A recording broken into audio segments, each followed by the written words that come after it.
porque és pra mim em todos os momentos desta vida. Te amarei, Senhor. Vamos abrir as Bíblias para 1 Coríntios, capítulo 2, versículos 6 a 10. Amém? Amém. Todos encontraram? Então leamos a santa e bendita palavra de Deus. Todavia, falamos sabedoria entre os perfeitos, não porém a sabedoria deste mundo, nem dos príncipes deste mundo, que se aniquilam, mas falamos a sabedoria de Deus, oculta em mistério, o qual Deus ordenou antes dos séculos para a nossa glória, a qual nenhum dos príncipes deste mundo conheceu, porque se a conhecessem, nunca crucificariam ao Senhor da glória. Mas como está escrito, as coisas que o olho não viu e o ouvido não ouviu e não subiram ao coração do homem, são as que Deus preparou para os que o amam. Mas Deus nos revelou pelo seu Espírito, porque o Espírito penetra todas as coisas, ainda as profundezas de Deus. Que Deus aplique, amados irmãos, o texto que nós acabamos de ler em nossos corações, em nossas mentes e em nossas vidas. Meus queridos, todavia falamos sabedoria entre os perfeitos, não porém a sabedoria deste mundo, nem dos príncipes deste mundo, que se aniquilam. A verdade das Escrituras é que a sabedoria humana, a sabedoria deste mundo, é uma sabedoria que tem fim, que é aniquilável, que se aniquila, que se acaba, que se destrói. E quando nós olhamos para a construção do conhecimento humano, nós percebemos que o conhecimento humano, ele se alicerça em algo falível, o próprio homem. O conhecimento do homem, ou o conhecimento produzido pelo homem, pelo ser humano, é um conhecimento sem fundamento eterno. A palavra de Deus diz que a sabedoria humana é uma sabedoria que se aniquila. Quando se olha, por exemplo, para a chamada construção filosófica, nós percebemos que a grande assertiva de qualquer um dos filósofos é uma negação da tese anterior. Ou seja, o conhecimento humano, ele se alicerça no findar, no provar negativamente a tese imediatamente anterior àquela. Assim sendo, o próprio conhecimento humano clama, grita que ele é falível, que ele tem fim, que ele pode sim ser aniquilado. O que é a chamada ciência? Principalmente a ciência humana. São homens trabalhando para provar que o conhecimento daqueles que o sucederam estavam errados. Chama-se a crítica. A crítica. E não devemos, enquanto crentes no Senhor Jesus Cristo, nunca jamais nos aflorarmos no conhecimento meramente humano. Pelo contrário, devemos sempre desconfiar do mesmo. Pois o que era verdade absoluta para os homens não salvos, os homens do mundo, há 50 anos atrás, hoje já não é mais verdade. O que era bom aos olhos dos sábios deste mundo, há 50 anos atrás, hoje não é mais. E o que é bom hoje, irmãos, daqui a 10, 15 anos, não será mais. Porque é exatamente essa roleta, essa roda que gira o conhecimento humano. A palavra de Deus diz: se aniquilam. Sabedoria humana é sabedoria que será, sim, com certeza, plena, total e absoluta aniquilada. Não necessariamente pela sabedoria de Deus, pois muitos homens estão trabalhando para provar que a sua sabedoria é uma sabedoria que tem fim. Sabendo desta verdade, o crente tem de estar preparado para fazer as refutações necessárias naqueles que tentam impor um sistema de sabedoria humana como maior e melhor do que a sabedoria divina. Nós temos no mundo uma discussão muito forte, que é a chamada ideologia de gênero, onde tenta-se impor à sociedade a cultura da dupla como se fosse um casal. Deus criou homem e mulher, Deus os criou macho e fêmea, e assim o são. Não tem mutação, não houve uma mutação genética, não existe tal mutação. Homem continua sendo homem e mulher continua sendo mulher. A chamada sabedoria humana está tentando criar um outro tipo, ou melhor dizendo, que homem não é homem, que mulher não é mulher, que homem pode ser o que quiser ser e que mulher pode ser o que quiser ser. Essa sabedoria humana, ela não é só humana, ela também é animal, e ela também é diabólica, e ela é aniquilável, ela é destruível. Ela é destruível. Ela é destruível pelo que diz a palavra de Deus, sim, também. Mas ela é destruível à luz da própria sabedoria humana, que se propõe a questionar. Então nós, crentes, devemos estar preparados e sendo sabedores que qualquer coisa do homem tem fim.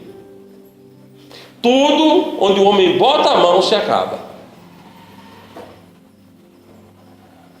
Onde o homem bota a mão se acaba. Todo o sistema humano é um sistema falível. Por que o sistema humano é falível? Porque o homem é pecador. O homem é falho. O homem é falho. Então os crentes têm de ter consciência de que nós somos filhos de Deus. Nós somos pertencentes à família de Deus. Nós somos co-cidadãos dos santos. A nossa pátria não é aqui. Nós esperamos uma pátria bem melhor, a nova Jerusalém, a Jerusalém celestial. Como cidadãos do céu, nós temos a obrigação de defendermos a sabedoria que vem do alto, a sabedoria que vem de Deus, a sabedoria que encontramos nas páginas das Sagradas Escrituras. Amém. Amados, nós falamos a sabedoria de Deus, oculta em mistério, a qual Deus ordenou antes dos séculos para a nossa glória. A sabedoria de Deus é também para a glória do crente. Uma verdade bíblica é que a sabedoria de Deus glorifica aos crentes para a nossa glória. Mas ele diz, mas falamos da sabedoria de Deus oculta em mistérios. Deus, irmãos, no Velho Testamento, falou por meio da lei e dos profetas. E quando nós olhamos as profecias do Velho Testamento, nós encontramos uma teologia bíblica bem clara, uma teologia do pico, como se você estivesse olhando de longe uma região montanhosa, e você olhava uma montanha aqui, outra montanha ali, outra ali, elas todas niveladas, e você só vê o pico, o cume da montanha. Mas aquelas montanhas, essa montanha A, entre ela e a B tinha um vale, a B, e entre a B e a C havia um vale. E lá na visão dos crentes do Velho Testamento, muitos deles não viam o vale. O Novo Testamento estava lá, no vale. Muitos judeus jamais entenderam Isaías, nós temos demonstrações cristalinas de Cristo. Isaías descreve a morte do Senhor. Isaías descreve o Evangelho ao mostrar que o castigo que nos traz a paz estava sobre ele, sobre Jesus. O pastor Antônio Almendes dizia uma coisa interessante em relação ao Novo Testamento em comparação com o Velho. Ele dizia: o Novo Testamento está todo escondido dentro do Velho. Um dos maiores pregadores da graça, o pastor Charles Spurgeon, ele tem inúmeros sermões que ele tirou aquela mensagem, aquela pregação do Velho Testamento, para mostrar a graça salvadora do nosso Senhor Jesus Cristo, para mostrar a graça salvadora do nosso único e todo suficiente Salvador, Jesus Cristo. Amados irmãos, falando de sabedoria de Deus oculta em mistério, a qual Deus ordenou antes dos séculos. A sabedoria de Deus, ela não foi construída, ela foi revelada. Preste atenção. A sabedoria humana, ela é construível. Ela parte de uma construção. Já a sabedoria de Deus, ela foi revelada. Por que ela foi revelada? Porque ela já estava pronta antes dos séculos. Não pensemos que a Bíblia foi uma construção em partes. A Bíblia foi revelada em partes. Mas a palavra de Deus diz que a palavra de Deus está escondida nos céus. Então todas as palavras da Bíblia, Deus já havia ordenado antes dos séculos. Porém, ele foi revelando ao longo da história da raça humana. E toda essa sabedoria de Deus é para ser aplicada em nossa vida para a glória de Deus em nós e, obviamente, a nossa glória. Versículo 8 diz: a qual nenhum dos príncipes deste mundo conheceu, porque se a conhecesse, nunca crucificariam ao Senhor da glória. Aqui é uma verdade de extremada importância, que mostra, irmãos, que aqueles que exerceram o poderio no mundo nunca jamais conheceram a sabedoria de Deus. Isso não implica dizer que alguns dos empoderados da sociedade não possam vir a conhecer Jesus, a Deus como Salvador, mas que os principados, que os príncipes deste mundo não conhecem. Verdade é que o mundo inteiro está no maligno. O mundo tem uma sabedoria diferente da sabedoria de Deus. Por que o mundo tem uma sabedoria diferente da sabedoria de Deus? Porque o mundo jaz no maligno. O mundo está relacionado ao maligno. As pessoas que estão no mundo atualmente estão no mundo sendo liderados pelo espírito que opera nos filhos da desobediência. No versículo 2 do capítulo 2 de Efésios diz: em que noutro tempo andastes, segundo o curso deste mundo, segundo o príncipe das potestades do ar, do espírito que agora opera nos filhos da desobediência. Aqueles príncipes do mundo, aqueles que estão no mundo, eles têm um outro espírito, que é contrário ao Espírito de Deus. Eles têm, obviamente, uma outra sabedoria, que é contrária à sabedoria de Deus.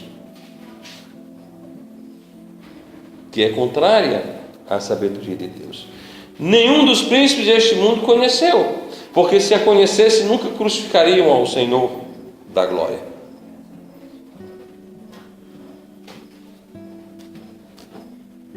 Ninguém que conhece a sabedoria de Deus mataria Jesus. Ninguém que conhece a sabedoria de Deus negará Jesus. Judas negou Jesus porque Judas não conhecia a sabedoria de Deus. Quem conhece a sabedoria de Deus fica firme na sabedoria que vem de Deus. Amém. Quem conhece a sabedoria de Deus tem uma ligação com a sabedoria que vem de Deus, que é imutável, que é perfeita.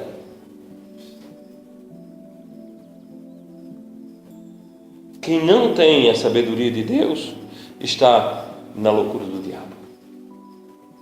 Existe apenas essas duas classes: as pessoas que estão dentro da sabedoria de Deus e as pessoas que estão dentro da loucura do diabo.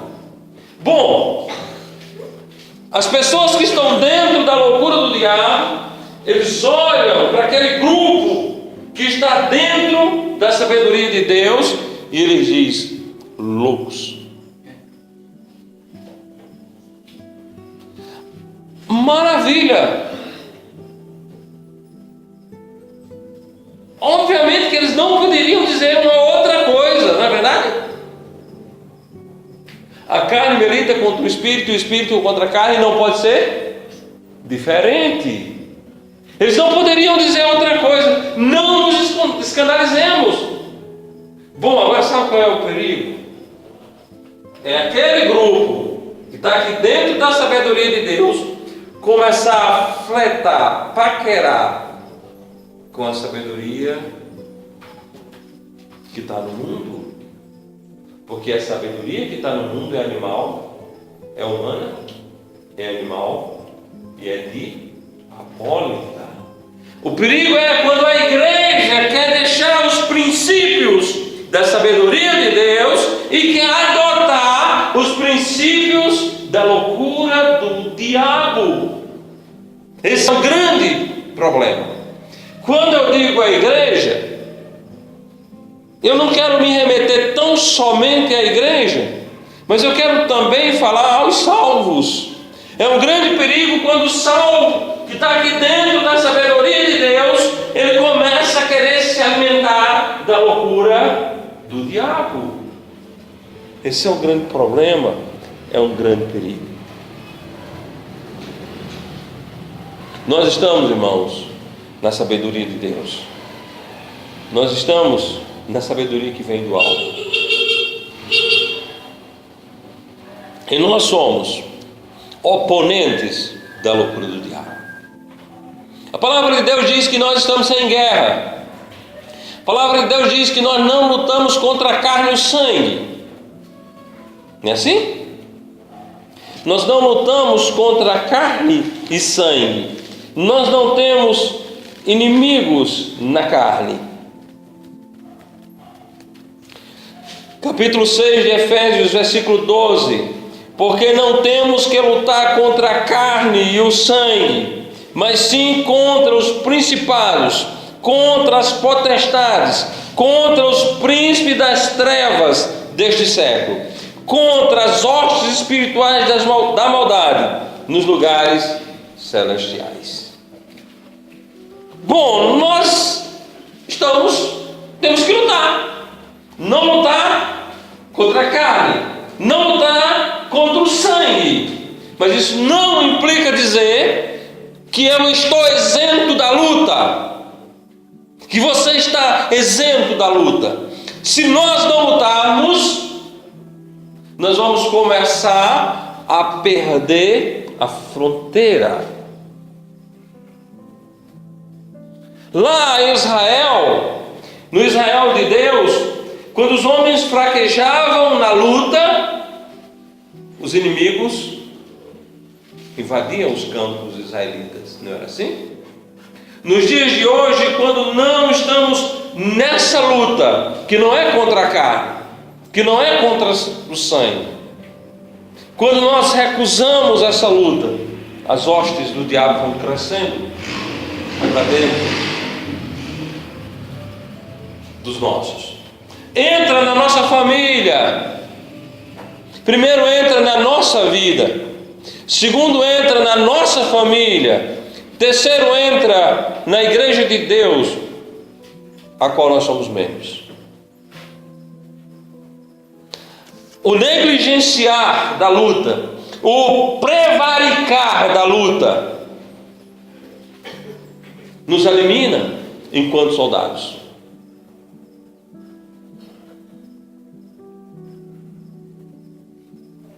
Tinha um coro antigo que dizia: eu sou um soldado do exército de Deus. Amados irmãos, nós somos arregimentados para a luta.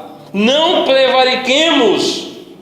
Se nós começarmos a fletar com a loucura do diabo, nós perderemos espaço.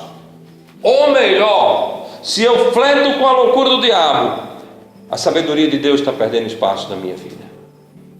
E a palavra de Deus diz: não dei lugar ao diabo. Não dei lugar ao diabo. Se eu der lugar ao diabo, ele entra na minha vida. Se eu der lugar ao diabo, ele entra na minha família. Se eu der lugar ao diabo, ele entra na igreja de Deus, a qual eu sou membro.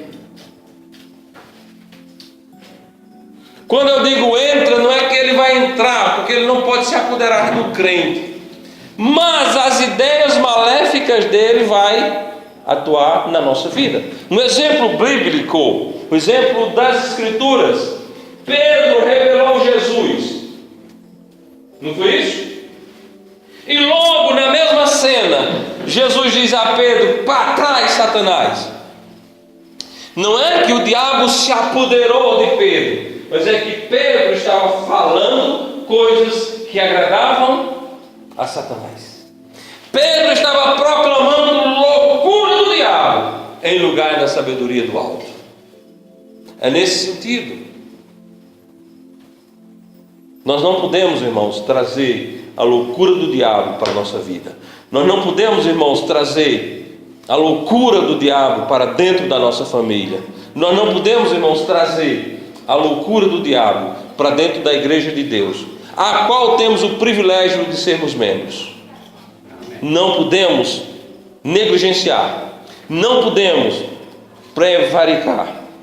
Versículo 9, como está escrito: as coisas que o olho não viu, as coisas que o olho não viu, o ouvido não ouviu, e não subiram ao coração do homem, são as coisas, são as que Deus preparou para os que o amam.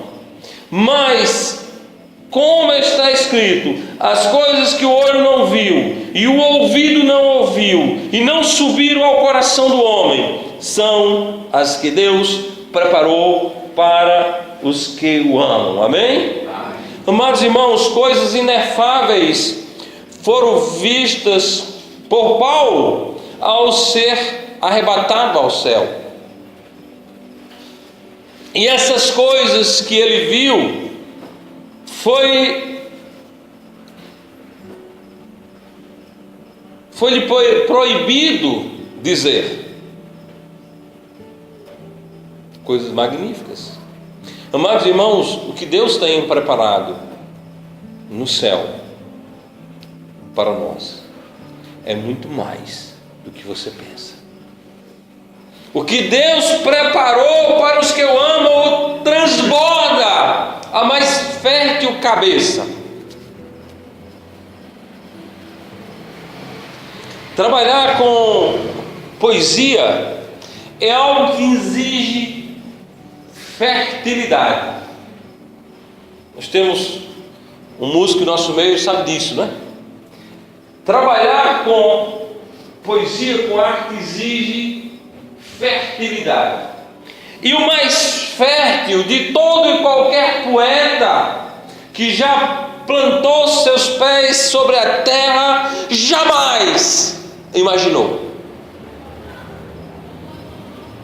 jamais pensou nas coisas que Deus preparou para aqueles que o amam. São essas coisas grandiosas, são essas coisas que o meu coração nunca perguntou, são essas coisas que o seu coração nunca perguntou, nunca questionou, são essas coisas que meus olhos nunca viram, que os meus ouvidos nunca ouviram, que estão preparadas na glória para nós. Amém. Não foram preparadas com base em nossos merecimentos, mas foram preparadas com base na graça de Deus, porque pela graça sois salvos por meio da fé. Isso não vem de vós, é dom de Deus, não vem das obras, para que ninguém se glorie. Amados irmãos, para aqueles que amam ao Senhor, lembrando que nós o amamos, amém? Nós o amamos. Nós podemos dizer: eu amo ao Senhor. Eu amo ao Senhor.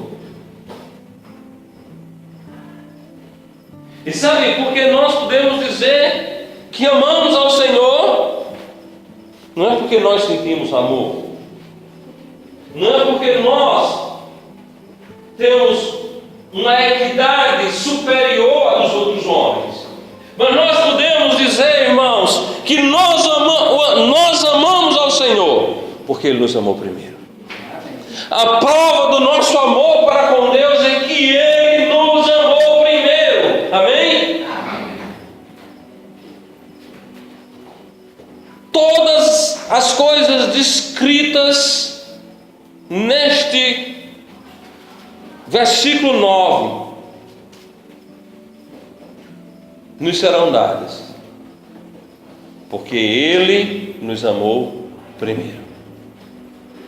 Essa verdade, irmãos, absoluta, pode fazer com que eu, hoje à noite, coloque minha cabeça no meu travesseiro e eu possa dormir em paz, porque Ele me amou primeiro. Porque Ele me amou primeiro. Amados irmãos, Deus nos revelou pelo seu Espírito, porque o Espírito penetra todas as coisas, ainda as profundezas de Deus. O Espírito Santo de Deus que habita o crente é Deus em nossa vida. É maravilhoso sermos templo de Deus. É maravilhoso sabermos que o Espírito de Deus habita em nós. E esse Espírito de Deus que em nós habita, que é o próprio Deus, Ele nos revelou na sua palavra. E todas as coisas que nós precisamos para que a nossa equidade seja notória a todos os homens, está revelada na santa e maravilhosa palavra de Deus. O melhor e maior exercício que podemos fazer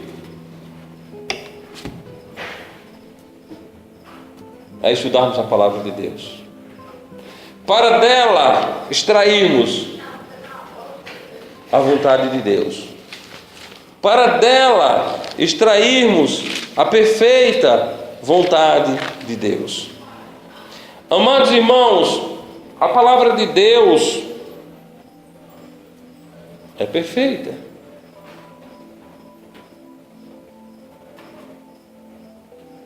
E ela pode ser experimentada. Então Deus nos deu a sua revelação perfeita, a sua palavra. E no capítulo 2, aliás, no capítulo 12, versículo 2 de Romanos diz: e não sede conformado com este mundo. Luta. A nossa luta não é contra a carne. A nossa luta não é contra o sangue. A nossa luta é para não tomarmos a forma do mundo. Não sede conformado com este mundo, mas sede transformados pela renovação do vosso entendimento, para que experimenteis qual seja a boa, a agradável e perfeita vontade de Deus. Então, pela revelação bíblica, nós podemos conhecer a boa, perfeita e agradável vontade de Deus. Amém? Amém. Que Deus aplique a sua palavra em nossos corações, em nossas mentes e em nossas vidas, para a honra e glória tão somente de Deus. Amém e amém.